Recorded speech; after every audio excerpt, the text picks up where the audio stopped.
Hello friends. तो आज की वीडियो में हम देखेंगे सॉलिड ऑफ रिवॉल्यूशन से रिलेटेड एक क्वेश्चन। लास्ट क्लास में हमने सॉलिड ऑफ रिवॉल्यूशन देखा था कि सॉलिड ऑफ रिवॉल्यूशन क्या होता है। ठीक है, तो उससे रिलेटेड एक क्वेश्चन आज हम करेंगे। Show that the surface of the solid obtained by revolving the arc of the curve equals to y is equals to क्या दे रखा है, sin x दे रखा है, from x equals to 0 to x equals to pi about x axis. कहां पर बोला इन्होंने, अबाउट x एक्सिस की बात करी है। और हमें क्या निकालना है, हमें शो करना है surface of the solid. Solid का सरफेस एरिया हमें निकालना है और ये कर्व दे रखा है y is equal to sine x. ठीक है, और लिमिट दे रखी है। अबाउट x एक्सिस की बात करिए यहाँ पर, तो हमें पता है हमारा फॉर्मूला क्या था। वी नो दैट हमारा फॉर्मूला होता है integration a to b 2 pi y under root में 1 प्लस dy अपॉन dx का होल स्क्वायर इंटू dx। ये हमारा फॉर्मूला होता है, ये हम जानते हैं। ठीक है, तो फॉर्मूले के अकॉर्डिंगली हमें क्या चाहिए, y चाहिए, वो तो हमें दे रखा है। और क्या चाहिए, dy अपॉन dx चाहिए, तो वो हम इजीली निकाल सकते हैं।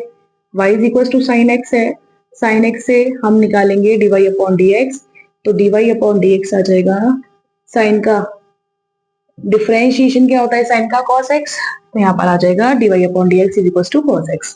अब वैल्यूज हम रखेंगे यहाँ पर। लिमिट की बात रही तो लिमिट भी डायरेक्ट दे रखी है। x की वैल्यू एक तो 0 दे रखी है लोअर लिमिट, और अपर लिमिट पाई दे रखी है। 2 पाई y का मतलब साइन x हो गया, और यहाँ पर अंडर रूट में 1 plus cos square x dx आ जाएगा।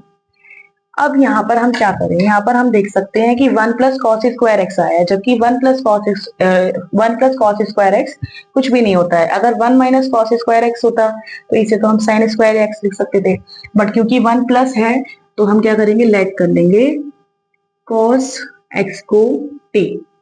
हमने इसे थोड़ी देर के लिए टी लेट कर लिया, तो यहाँ से साइन एक्स, कॉस का डिफरेंशिएशन क्या होता है, कॉस का साइन, साइन माइनस के वो भी, और dt इक्वल्स टू यहाँ पर क्या है, x है, x है x, cos x लेट किया है ना हमने, cos x को t लेट किया है, तो यहाँ पर क्या आ जाएगा, cos का डिफरेंशिएशन होता है माइनस की साइन x, और dx is equals to dt। अब यहाँ पर हम dx साइन x और dx की जगह क्या लिख सकते हैं, माइनस के dt, वही पुट करेंगे। 2 पाई कॉन्स्टेंट है, इसे मैंने बाहर ले लिया। यहां से माइनस भी आएगा, साइन एक्स dx किसके बराबर है, dt, वो भी माइनस टाइम्स, तो माइनस मैंने बाहर ले लिया। और अंडर रूट में 1 प्लस कॉस की जगह टी स्क्वायर, इसकी जगह dt, है ना। अब हमारी बात आई लिमिट की।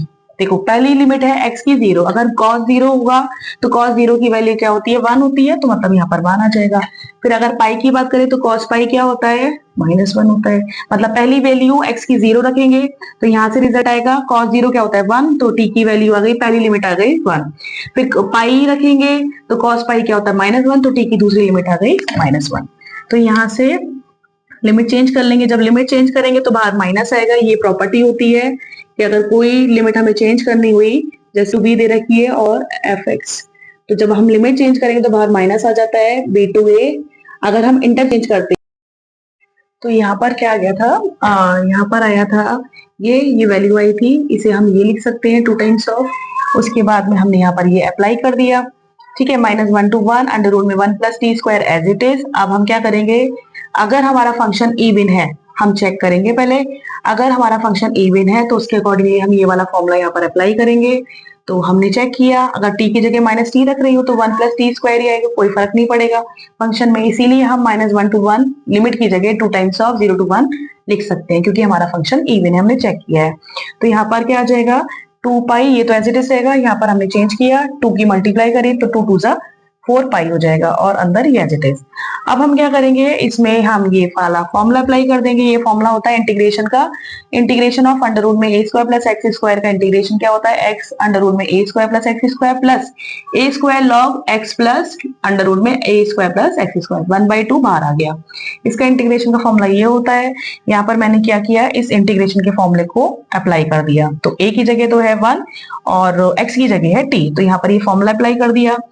x मतलब t, है ना। अंडर रूट में A square plus x square मतलब 1 square plus T square plus A square मतलब 1 का स्क्वायर मतलब 1 लॉग टी मतलब X, X plus under root में A square plus x square मतलब 1 स्क्वायर प्लस टी स्क्वायर, तो मतलब यही आएगा। और ये ब्रैकेट के बाहर 0 to 1 लिमिट अप्लाई कर दी, तो अपर लिमिट क्या है 1 और लोअर लिमिट क्या है 0। अपर लिमिट अप्लाई करेंगे तो 1 प्लस 1, टी की जगह 1 और 1 प्लस 1 ये आ गया, plus log 1 plus under root में 1 प्लस 1 ये आ जाएगा, और माइनस के लोअर लिमिट का मतलब टी की जगह 0 रखेंगे तो ये भी 0 हो गया और लॉग 0 भी खत्म हो जाएगा, तो मतलब ये वैल्यू 0 आ गई। अब 1 प्लस 1 मतलब 2 अंडर रूट में plus log 1 plus under root में 2, यही हमें प्रूफ करना था और ये हमने प्रूफ कर दिया। आई होप आपको समझ में आ गया होगा। अगर कोई ऐसी स्टेप है जो आपको समझ में नहीं आई हो तो आप मुझे कमेंट करके एक बार पूछ सकते हैं। ठीक है, थैंक यू।